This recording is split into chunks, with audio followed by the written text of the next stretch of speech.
नमस्कार, मैं रामवीर सिंह उज्ज्वल street point में होना यूट्यूब चैनल पर मैं आपका एक बार फिर से हार्दिक स्वागत करता हूं।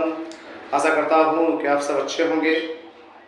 तो जैसे कि ये नाउन क्लॉज में नाउन क्लॉज की श्रृंखला चल रही है, तो आज हम पढ़ने वाले हैं नाउन क्लॉज। तो नाउन क्लॉज में आज हम पढ़ेंगे कंजक्शन वेदर। तो आज मैं कंजक्शन वेदर के बारे में बताऊंगा कि कंजक्शन वेदर का यूज़ कहाँ होना है, उसकी क्या शर्तें हैं, क्या कंडीशन है, ठीक है, कहाँ किस क्लॉज के पहले आएगा, ठीक है, ये सारी बातों पे हम आज चर्चा करने वाले हैं। तो उस पर चर्चा करने से पहले हम इसकी छोटी सी डेफिनेशन देख लेते हैं कि ये होता क्या है नाउन क्लॉज। ये नाउन क्लॉज है और ये subject of a verb group में है। परिभाषा subject of a verb group में आएगा ये, ठीक है, ये subject of a verb group में है। तो जब एक सिंपल सेंटेंस दूसरे सिंपल सेंटेंस से इस तरह जुड़ता है कि दूसरे सिंपल सेंटेंस की फाइनाइट वर्ब के सब्जेक्ट का कार्य करने के कारण जो उसकी जो फाइनाइट वर्ब होगी, फाइनाइट वर्ब का वो सब्जेक्ट का बनेगा। क्या बनेगा? सब्जेक्ट का कार्य करेगा। और इस तरह से सब्जेक्ट का कार्य करने के कारण जो है जो क्या कहलाता है, सब्जेक्ट ऑफ ए वर्ब के रूप में नाउन क्लॉज कहलाता है, क्योंकि वो सब्जेक्ट जो है नाउन का कार्य करता है। जो हमारा सबऑर्डिनेट क्लॉज होगा प्रिंसिपल क्लॉज की वर्ब के लिए नाउन का जो है कार्य करेगा और किसके रूप में करेगा? सब्जेक्ट रूप में कार्य करेगा। इस तरह से जुड़ा हुआ क्लॉज नाउन क्लॉज कहलाता है, सब्जेक्ट ऑफ ए वर्ब के रूप में। इसी को हम कहते हैं नाउन क्लॉज। कि जब प्रिंसिपल क्लॉज की वर्ब का वो सब्जेक्ट बन जाए, नाउन का कार्य करेगा, तो सब्जेक्ट ऑफ ए वर्ब। जब वो प्रिंसिपल क्लॉज की वर्ब का ऑब्जेक्ट बन जाए तो ऑब्जेक्ट ऑफ ए ऑब्जेक्ट का कार्य करेगा किसके रूप में? नाउन के रूप में। तो ऑब्जेक्ट ऑफ ए वर्ब कहलाता है। ऐसे ही प्रीपोजिशन ऑफ ए वर्ब कहलाता है। तो फिलहाल अभी हम चर्चा कर रहे हैं सब्जेक्ट ऑफ ए वर्ब में, ठीक है। तो इसका आज का कंजक्शन है हमारा वेदर। तो आज मैं बताऊंगा कि वेदर का यूज कैसे करना है, कहां करना है, क्या कंडीशन है। तो चलिए देख लेते हैं वेदर को।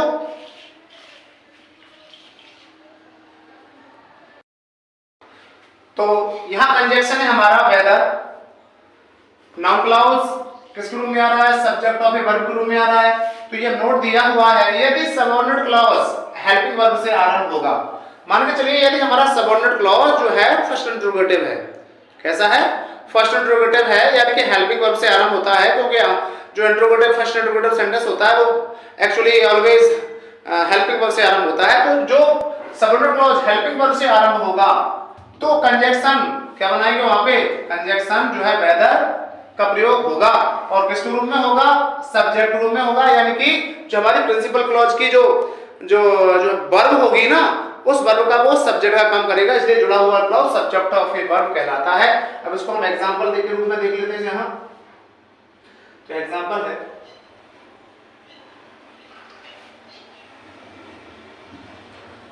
फर्स्ट क्लॉज है यहां पे हमारा दिस या इट इज डाउटफुल। ये हमारा प्रिंसिपल क्लॉज हो गया। हमारा सबऑर्डिनेट क्लॉज हो जाएगा will he be able to come.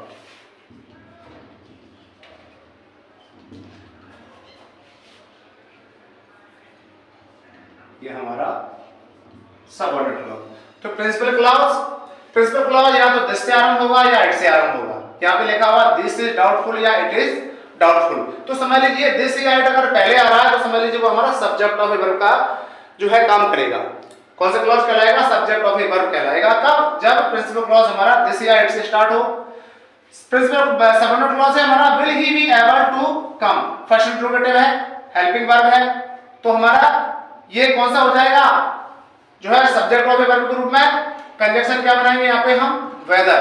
Conjunction क्या बना देंगे यहाँ पे? वेदर को कंजक्शन बनाएंगे। तो चलिए देख लेते हैं। तो ऐसी स्थिति में जो इंट्रोगेटिव है ना हमारा सबऑर्डिनेट क्लॉज, जब ये कंजक्शन का यूज होगा तो ये हमारा एसर्टिव हो जाएगा, यानी कि एफर्मेटिव फॉर्म में चला जाएगा, फिर ये इंट्रोगेटिव नहीं रहेगा। तो चलिए देख लेते हैं यहाँ इसको।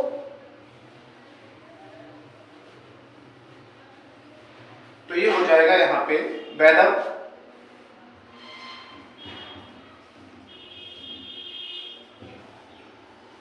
वेदर, अब इसको पॉजिटिव कर देंगे हम, क्या हो जाएगा, he will be able to come. तो ये पॉजिटिव हो गया, ये कंजंक्शन हो गया, ठीक है। अब यहां से इट या दिस को हटा देंगे, दोनों को हटा देंगे, दिस भी हट जाएगी और इट भी हट जाएगा, तो ये हो जाएगा इज डाउटफुल,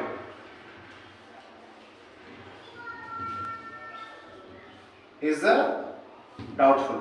तो हो जाएगा whether he will be able to come is doubtful, कि वह आएगा, क्या हो जाएगा, इसका सेंस हो जाएगा कि वह आएगा, ये शंका में है, ये शंकाग्रस्त है, थोड़ा संदेहास्पद है कि वह आएगा, कि वह आएगा, या ऐसे कह सकते हैं कि वह आने के योग्य है, आने के योग्य होगा, इज डाउटफुल, ये संदेहास्पद है, कि वह आने के योग्य होगा, यह संदेहास्पद है। तो ये हमारी प्रिंसिपल क्लॉज की वर्ब है, और ये पूरा का पूरा सेंटेंस जो है किसका काम करेगा, सब्जेक्ट नाउन का काम करेगा, क्या करेगा, ये सब्जेक्ट के लिए नाउन का काम करेगा, और नाउन के रूप में भी किसका काम करेगा, सब्जेक्ट का काम करेगा। इस प्रकार से ये नाउन क्लॉज कहलाता है, क्योंकि ये हेल्पिंग वर्ब के लिए ये पूरा का पूरा जो क्लॉज क्या बन गया, नाउन बन गया, और किसके रूप में आया, सब्जेक्ट के रूप में आया, इसलिए ये कहलाते हैं सब्जेक्ट ऑफ ए वर्ब, क्योंकि सब्जेक्ट वर्ब और मेन वर्ब या अदर वर्ब, ठीक है, या यहाँ पे एडजेक्टिव कुछ भी हो सकता है, तो इस प्रकार से जुड़ा हुआ क्लॉज क्या कहलाएगा, सब्जेक्ट ऑफ ए वर्ब कहलाएगा। इसके बाद हम अगले एग्जांपल को देख लेते हैं। नेक्स्ट,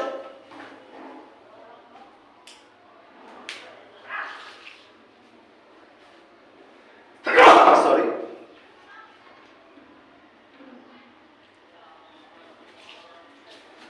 अगला एग्जांपल है हमारा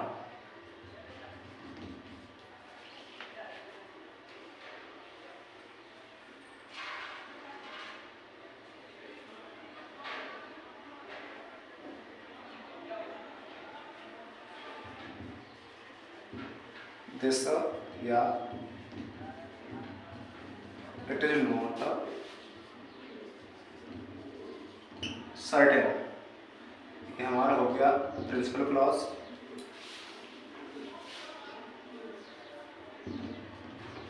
प्रिंसिपल क्लॉज, सेकंड क्लॉज हो जाएगा हमारा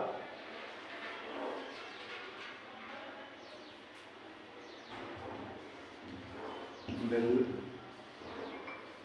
they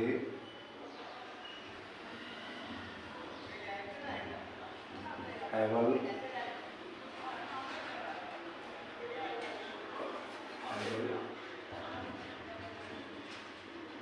to come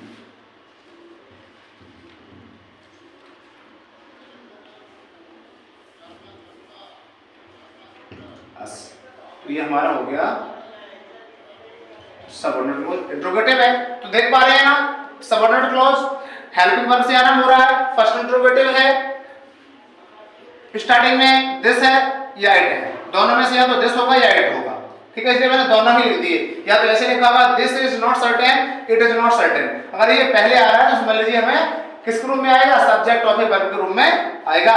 तो कंजंक्शन क्या बनाएंगे हम, वेदर कंजंक्शन को बनाएंगे, कब, क्योंकि हमारा जो सेंटेंस है वो फर्स्ट इंट्रोगेटिव है, और कौन सा है, ये सबऑर्डिनेट क्लॉज है। जब सबऑर्डिनेट क्लॉज जो है कुछ हेल्पिंग वर्ब से आरंभ होता है ना, तो उसके लिए हम क्या करते हैं, वेदर का यूज करेंगे। तो सबसे पहले हम क्या लगाएं आंसर में, वेदर,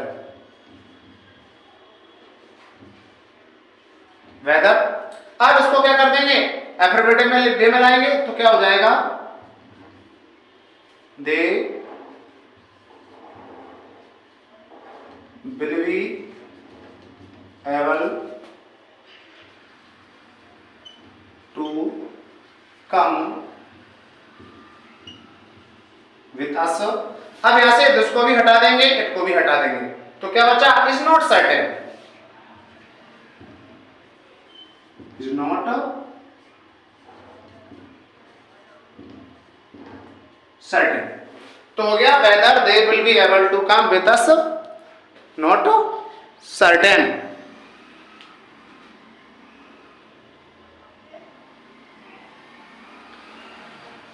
तो यहां पे ये कंजक्शन है वेदर, जो है अफर्मेटिव में आ गया कि they will be able to come with us, कि वे मेरे साथ आने में योग्य होंगे या समर्थ होंगे, इज नॉट सर्टेन, ये निश्चित नहीं है। तो ये हमारी सबऑर्डिनेट क्लॉज का जो है प्रिंसिपल क्लॉज की जो है वर्ब है, और ये पूरा का पूरा सेंटेंस जो है क्या किसका काम करेगा, नाउन का काम करेगा। किसका काम करेगा, जो है नाउन का काम करेगा, नाउन का काम करेगा, और नाउन के रूप में भी किसका काम करेगा, सब्जेक्ट का काम करेगा। ठीक है, तो इस प्रकार से जुड़ा हुआ क्लाउज क्या कहलाता है, सब्जेक्ट ऑफ ए वर्ब के रूप में नाउन क्लाउज कहलाता है, क्योंकि पूरा का पूरा सेंटेंस, पूरा का पूरा क्लॉज जो है नाउन का काम कर रहा है और सब्जेक्ट के रूप में कर रहा है। इस प्रकार से जुड़ा हुआ क्लाउज नाउन क्लाउज कहलाता है और सब्जेक्ट ऑफ ए वर्ब कहलाता है। इस प्रकार से इन क्लॉजों को जोड़ा जाता है। इसके बाद हम कुछ और एग्जांपल्स को देख लेते हैं। नेक्स्ट एग्जांपल होगा, देख लेते हैं नेक्स्ट एग्जांपल। तो हमारा पहला क्लास हो जाएगा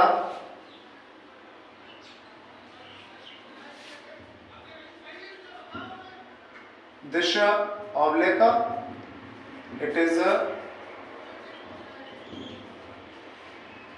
डाउटफुल, ये हमारा हो गया प्रिंसिपल क्लॉज। दूसरा सेकंड क्लॉज हो जाएगा हमारा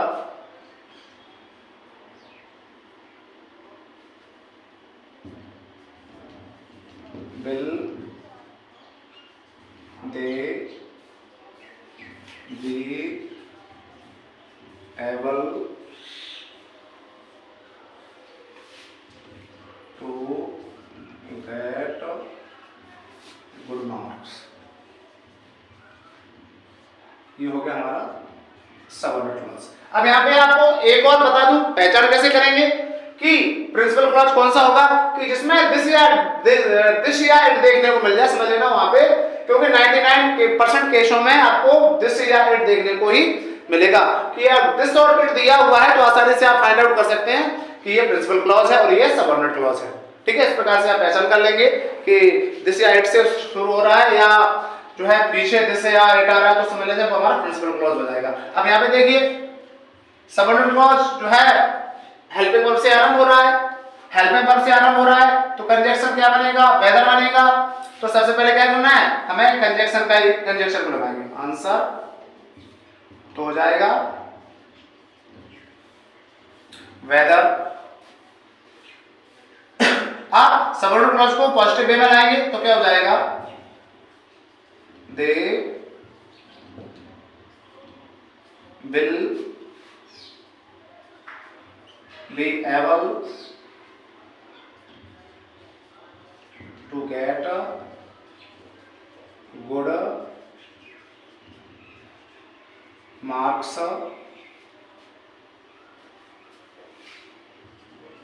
is doubtful।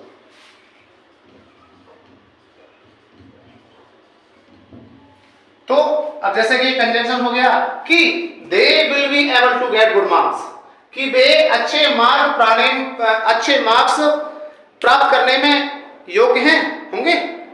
वे अच्छे मार्क, अच्छे नंबर लाने के योग्य होंगे, इज डाउटफुल, ये संदेह है।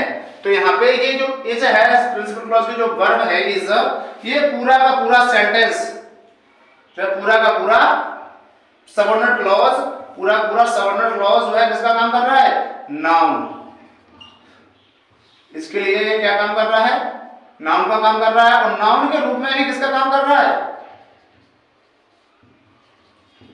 सब्जेक्ट। किसके रूप में काम कर रहा है, सब्जेक्ट के रूप में काम कर रहा है, नाउन के रूप में काम कर रहा है। नाउन के रूप में आ तो रहा है लेकिन काम किसका कर रहा है, सब्जेक्ट का। इसलिए इसे कहते हैं सब्जेक्ट ऑफ ए वर्ब, क्योंकि ये हेल्पिंग वर्ब के लिए सब्जेक्ट का काम कर रहा है, किसके रूप में कर रहा है, नाउन के रूप में कर रहा है। इस प्रकार से जुड़ा हुआ क्लॉज नाउन क्लॉज कहलाता है। ठीक है, सब्जेक्ट ऑफ ए वर्ब के रूप में कैसे पहचान करना है कि नाउन क्लॉज होगा, कि या तो यहाँ पे जब सब्जेक्ट ऑफ ए वर्ब के रूप में आएगा तो यहाँ पे दिस या इट होगा, ऑब्जेक्ट रूप में आएगा तो ये प्रिंसिपल क्लॉज के बाद में आएगा। ठीक है, तो इस प्रकार से ये नाउन क्लॉज कहलाता है।